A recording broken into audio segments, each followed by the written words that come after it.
是谁的钱吗？怀抱是个不能停留的地方。昨天呢，有一对来相亲的哈，女生屁股都没坐热呢，男生转身就要走。两个人刚刚坐下，男生就问女生工资多少，女生说大概5000多，男生就接着问，那你们家家庭条件是不是特别好啊？然后女生说我没有啊，我们家普通家庭，父母都是普通工人。男生听完哈，就迟疑了一下下哈，就说那我一会儿还有事，那我就先走了，咱就不聊了。然后女生就说你啥情况啊，一来就问收入，你是来相亲还是来找富婆的呀？男生说你别误会啊，我就是觉得呀，我们俩可能有点不合适。女生就很纳闷，问你觉得就哪儿不合适啊？男人说你要是非要问的话呢，那我就跟你讲一讲哈。我一进来啊，就看到你背的这个包包了，至少这个包都得3-5万，但是你的工资只有5000多呀，而且你的父母还是普通工人，家境也不算富裕。如果说在这种情况下，你还能买个几万块钱的包包背，无非就有3个原因嘛。第一个就是可能哪个大哥送你的，那为啥大哥要送你这么贵的包啊？大家都是成年人嘛，对吧？心知肚明。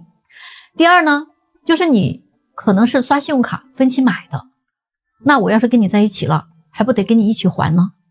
第三呢，就是这个包啊，可能是个假的。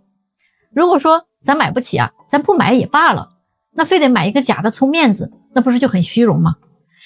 女生就很不服说，那这是我自己攒1-2年前买的，还不行吗？男生说，那你如果每个月省吃俭用，勒紧裤腰带啊，1-2年就为了买一个华而不实的包包，那也证明啊，我们的消费观真的不合适。大家觉得这个男人的判断对不对呢？听说了一个非常震惊的消息哈，外国姑娘呢用超低彩礼攻占了中国相亲市场，国内的小伙们真的是有福了哈。最近呢这个爆炸性的新闻哈，国际婚姻啊开放了，外国媳妇儿开始涌入中国市场，不少人啊开始炸锅了啊。为什么呢？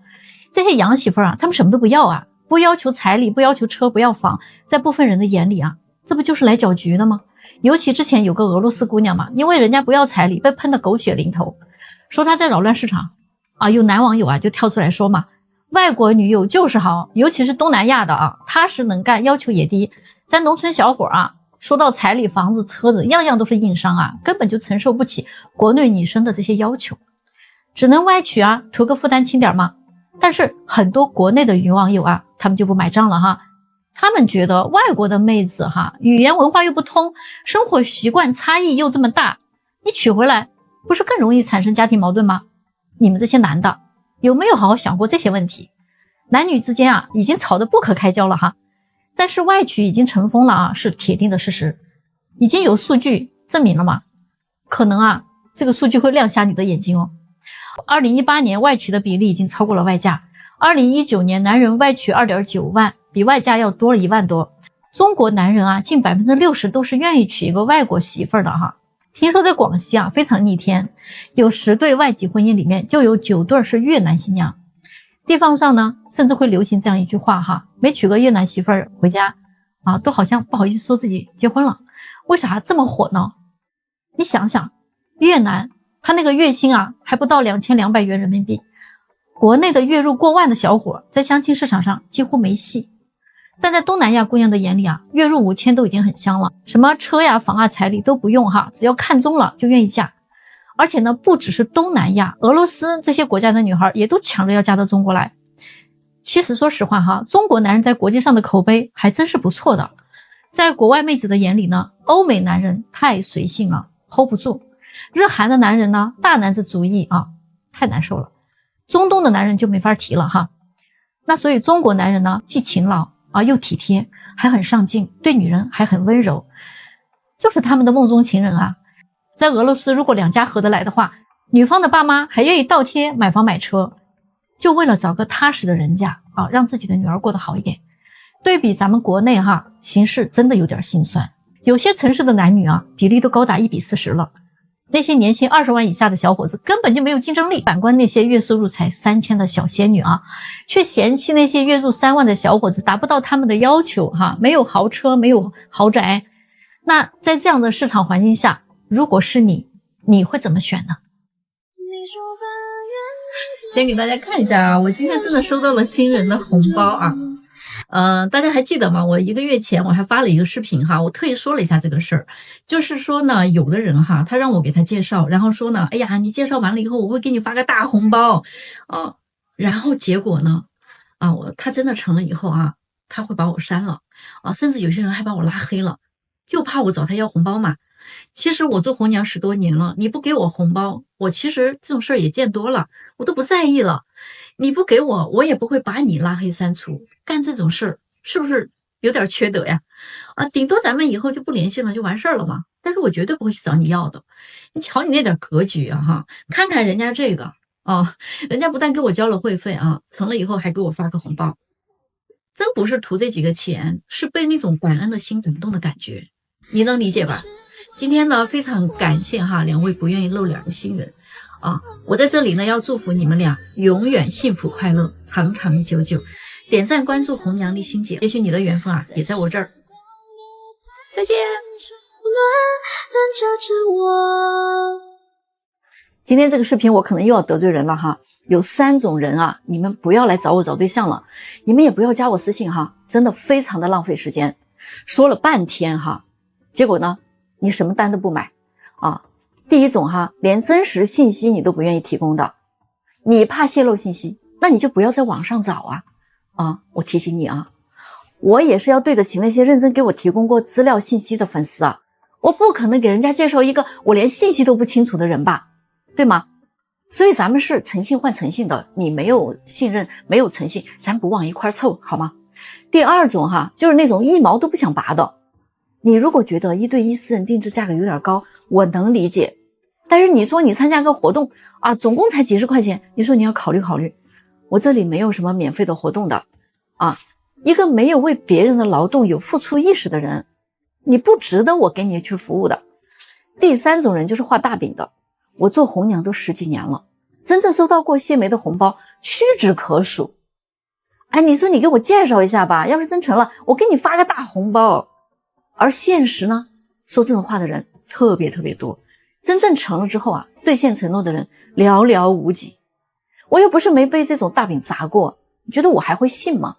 说这种话的你真的也省省时间，省省力气，咱都攒攒精力干好自己各自的活儿，别浪费别人的时间，好不好？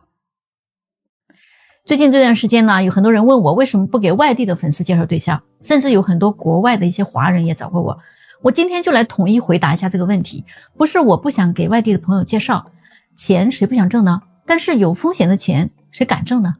一方面是因为这里边安全隐患太大了，我在北京、上海、广州、深圳都可以，有团队可以做资料审核，其他地方真的不太行。一方面我这边有严格的资料审核机制，所有的交费客户必须提供相应的有效证件，比如说身份证、车本、房本、离婚证、学历证、收入证明、工作证明，并且同时要签署单身协议。那这些呢是可以确保信息的真实可靠的。另一方面呢，作为其他地区的粉丝，在抖音看到我的视频，进入直播间聊过，可能也会有些信任感。但是说真的说到要交费、提供资料信息这个环节的时候，你会给我这些东西吗？那反过来，你没有这些东西，我敢把你介绍给我那些提交过资料的人吗？大家都是要将心比心的，对吗？所以我还是建议外地的一些朋友，尽可能你们还是找家门口的机构会比较好，好吗？今天有个女生相亲被拒了她长得非常漂亮学历也很好，工作能力也很强。我就不明白这个男生为什么会拒绝她。结果这个男生的回复是不喜欢强势性格的女孩子所以你们知道吗？很多的男生他找女朋友都有一个大家会普遍忽略的雷点，绝对不会轻易说出来，就算他条件还不错，他也不会去考虑那些性格很强势的女生。不论这个女生的学历有多高，工作有多好，长得多漂亮，她有多上头，只要这个女生真的性格太强硬，男生基本上不会打算跟她结婚的我这么说呢，可能有些小姐姐听了会不高兴会不开心，还以为男生是因为能力不够驾驭不了优秀的女生，其实完全不是这样的。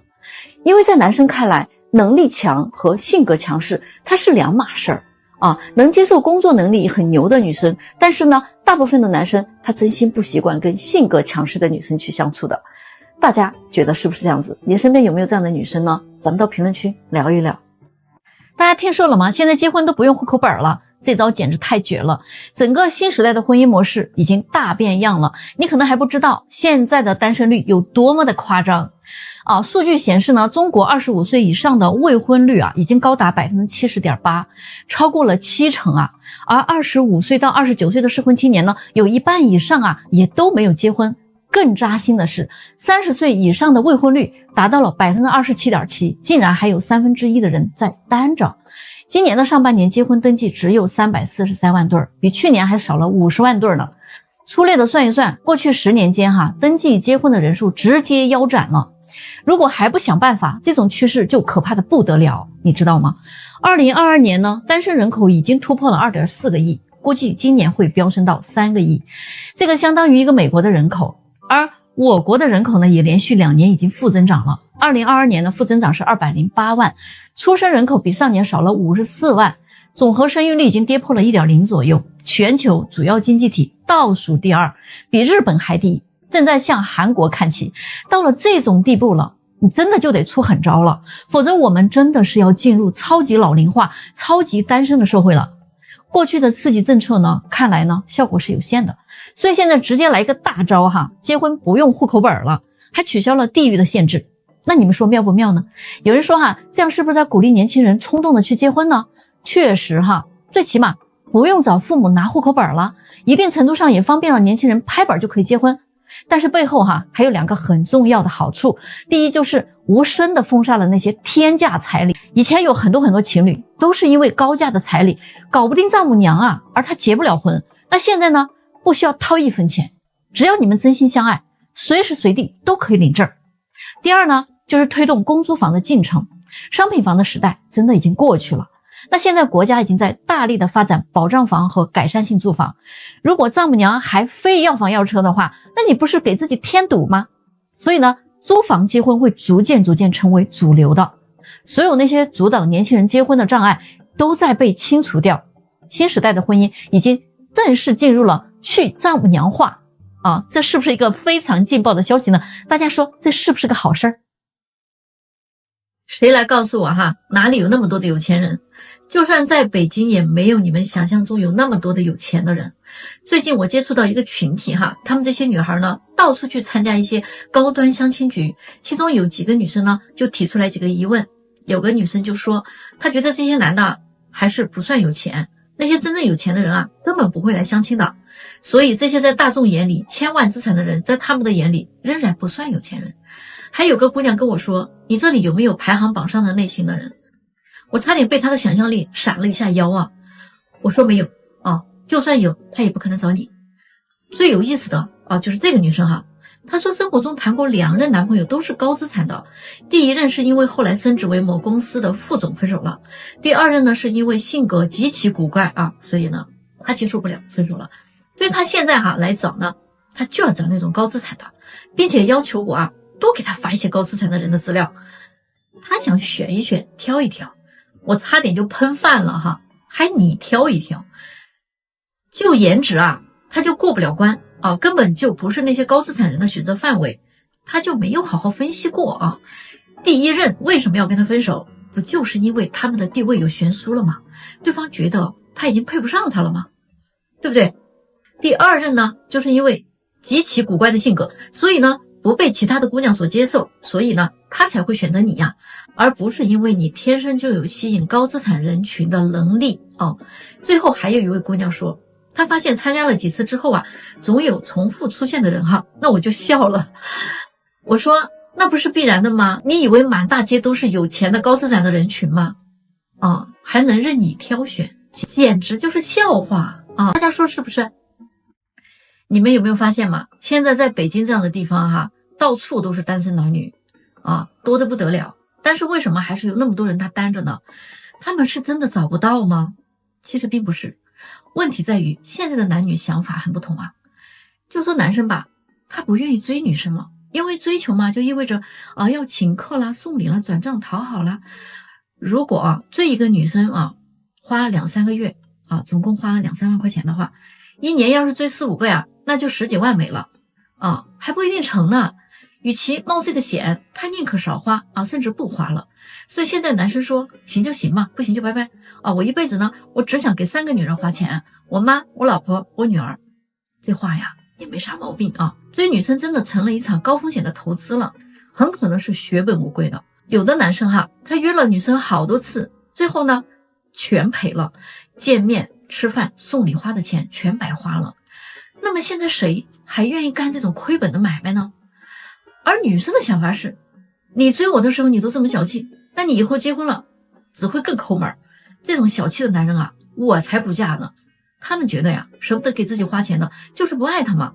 啊，谈恋爱的时候女生呢喜欢多聊聊天啊，找找感觉再见面，他们觉得天都没有聊好还见什么面呀。但是男生想的是啊，不见面那我天天跟你聊什么呀，哪有那么多的话题呢？所以你们看哈，他们到底怎么脱单呀？最近呢，北京有一个92年的男生，他来跟我分享了一段啊，他怎么挑选女朋友的标准。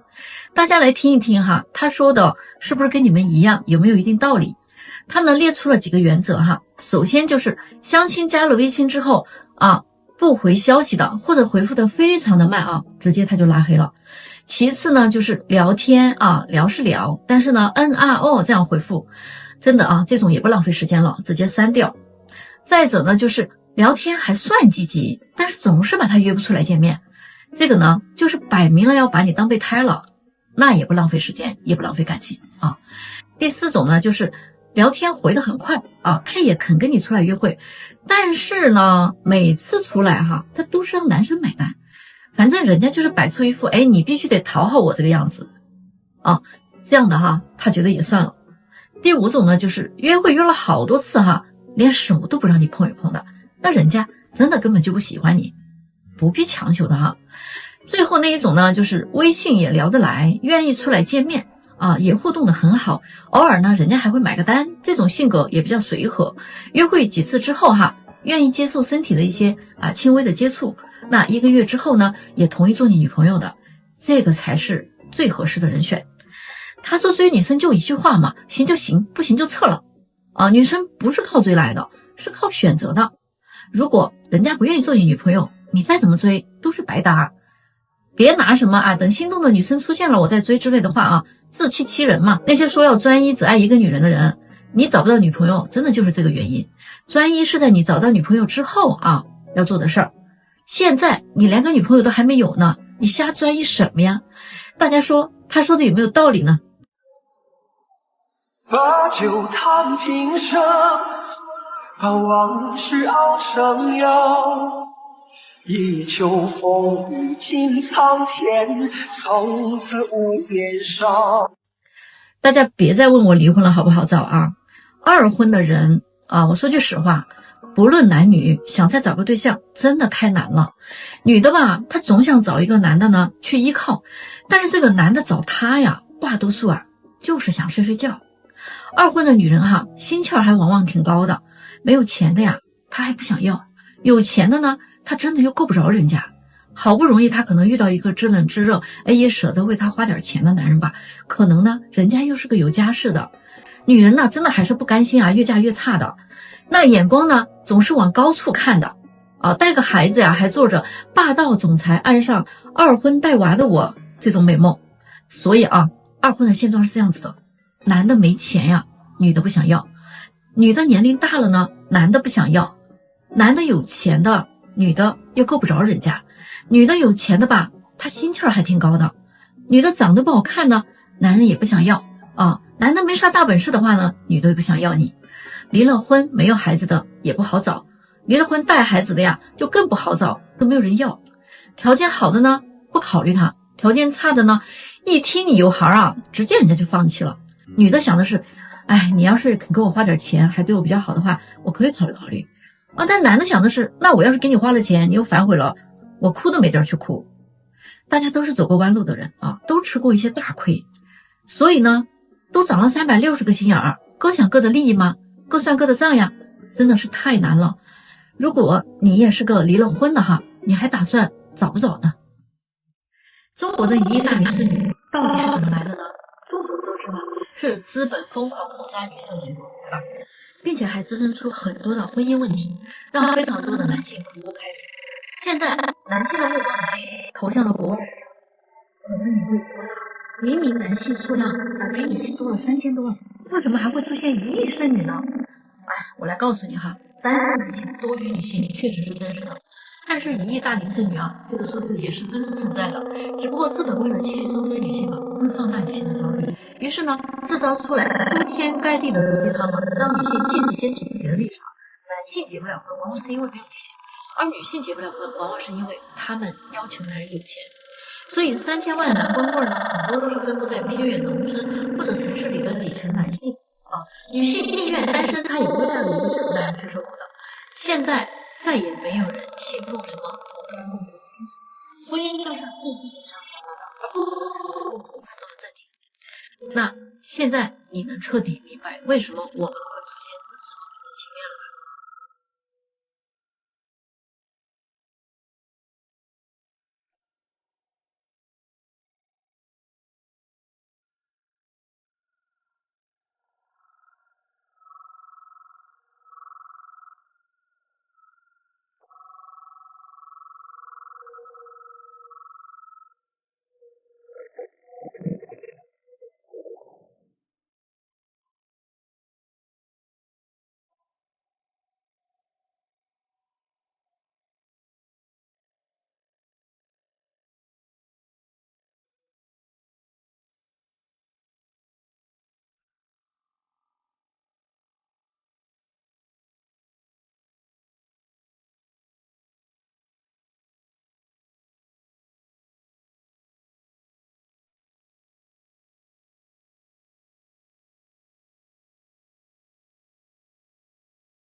上一次哈，我教大家怎么跟女生聊天嘛，但是有些人他还是搞不定啊，又来问我。今天呢，我就给大家呀上一堂实操课哈，手把手教你啊，记住这个秘诀了啊。问答赞回，记住了吗？问答赞回，学会了之后啊，你自然就能约到他了。比如哈，你的开场可以问，平时你都有什么爱好呀？他可能会说啊，我比较喜欢美食，喜欢看电影、读书、听音乐等等这些。那这个时候你就要夸呀，哇，真不错哎！接着你就告诉自己，我也超喜欢美食的，我也喜欢音乐，这样你聊下来啊，就非常的顺啊。第二轮呢，可以继续问，哎，那有什么美食可以推荐一下吗？那他可能会说，我喜欢吃辣的啊，比如说川菜呀、湘菜呀。哎，那你就继续夸，哇塞，我也喜欢吃川菜呀。虽然我吃辣的很烦啊，但是我喜欢尝试各种美食。第三轮哈，你可以说，哎，我知道一家湘菜馆，咱们哪天找时间一起去吧。如果他说最近很忙，你就接着关心嘛。那你多注意休息吧，过几天我们再约。这个公式啊，在哪儿都管用啊，不管是相亲还是日常聊天，记得哈，不要当舔狗。这顿饭呢，要有成果才行。期间你也可以哈聊聊彼此的生活经历啊，加深了解。临走前也别忘了问他对你的印象怎么样，并且呢表达你的态度，不然你的心就白花了呀。还有一些哥们儿啊，一字自信，共情能力呢极差。你比如说啊，他自己喜欢足球啊，他就聊个不停，结果人家妹子压根儿不感兴趣啊。明白了吗？聊天就是这么简单的啊，问答赞回，去试。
你是不是相亲成功率特别特别低？你是不是总是被人家当成 pass？ 你根本就约不出来这个女孩，花了很多心思，也花了很多钱，你就是追不到她。那你就先不要再这样相亲了啊！你再这么相下去啊，你就相废了。你看一下哈，我的这个粉丝，他就用了我的一个精准择偶定位和恋爱技巧认证方法，从原来屡屡失败，到现在跟他相亲过的女生80%都愿意跟他交往，这个一点都不难。你关注我，我来教你。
Thank you.